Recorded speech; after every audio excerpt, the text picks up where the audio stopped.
सभापति महोदय, किसानों की उपज की आप न अधिक कीमत दे सकते हैं, न अधिक उपजाने के लिए जो साधन देश में उपलब्ध हैं उनकी तरफ आपका ध्यान जा रहा है। जो कुछ आप कर रहे हैं उससे कोई अच्छा भविष्य नज़र नहीं आ रहा है। मैं यही कहना चाहता हूँ कि आप देखें कि आपके कार्यक्रम में कहाँ त्रुटि है, कहाँ कमी है। आपने कर लगा रखे हैं, आपने जो कर लगाए हैं वे तो लगाए ही हैं। हमारे प्रदेश में तो ज़मीन पर 25% ज़्यादा कर भी लगा दिया गया है। इतना बोझ अगर किसान पर रहेगा तो उसकी कमर टूट जाएगी। वह पहले से टूटी जा रही है, लेकिन वे इन करों को देने के लिए भी तैयार हैं। यदि आप उस तरह के साधन उन किसानों के लिए तैयार करें।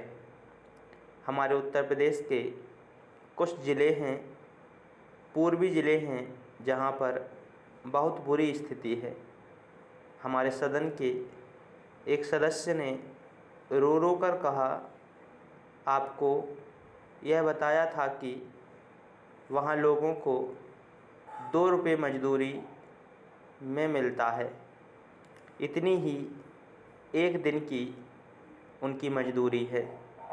सरकार ने एक आयोग की नियुक्ति की थी ताकि वहाँ पर कुछ विकास कार्य किए जाएं।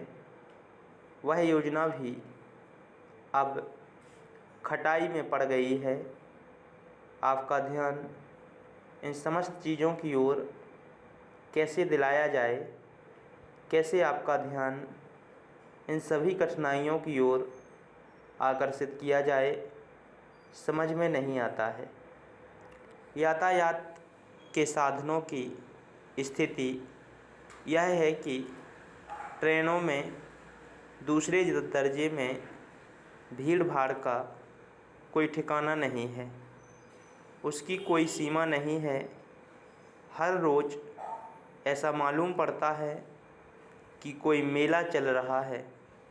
आपके पास अच्छे इंजन हैं, अच्छे गति वाले इंजन हैं, लाइन भी अच्छी है, तो क्यों नहीं दूसरे दर्जे के अधिक डिब्बे लगाए जाते हैं। लोगों को कुछ सुविधा मिल जाए, वह काम नहीं किया जा रहा है। आपको किसान की, देहात में रहने वाले आदमी की, मजदूर की परवाह नहीं है, जो समस्त कठिनाइयों को झेलता है।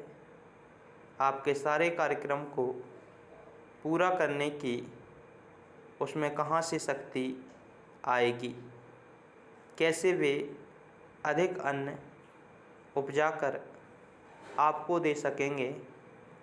आप इन सब पर सोच विचार करें। आपने बड़े बड़े फार्म बना दिए हैं, क्या उन्हें आपके फार्म से कोई लाभ मिल रहा है? सभापति महोदय, सरकार ने कई कृषि फार्म खोले हैं। क्या ये फार्म घाटे में नहीं चल रहे हैं?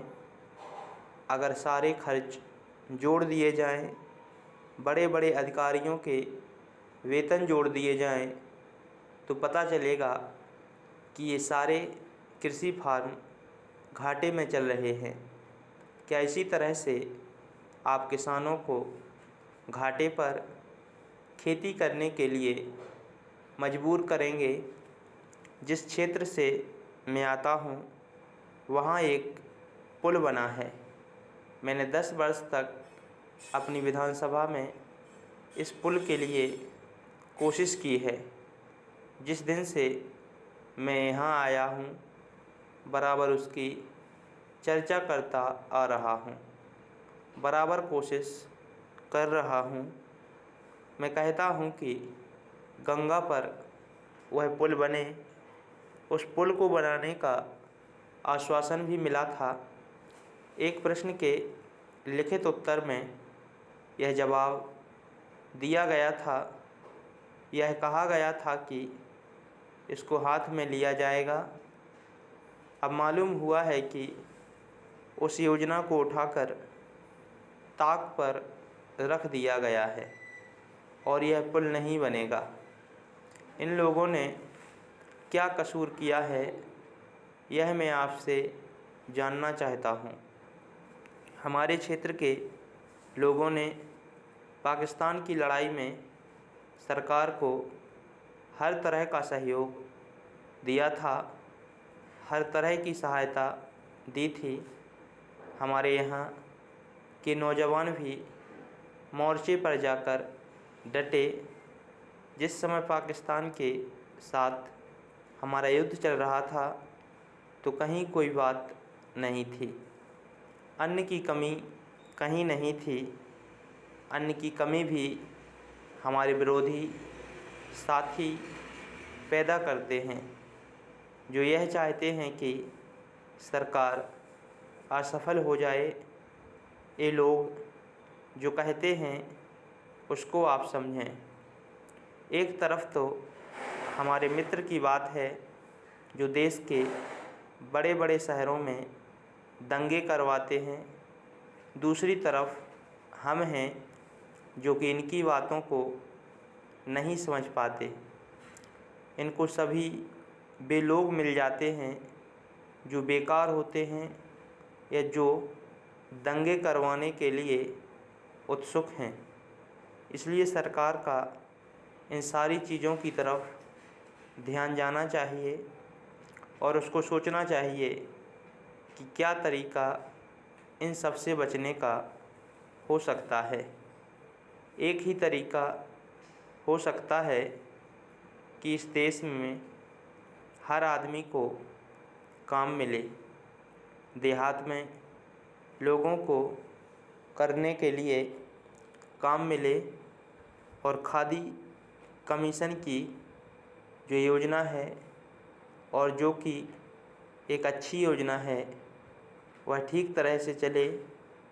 सौभाग्य से मैं आर्य समाज संगठन से संबंध रखता हूँ।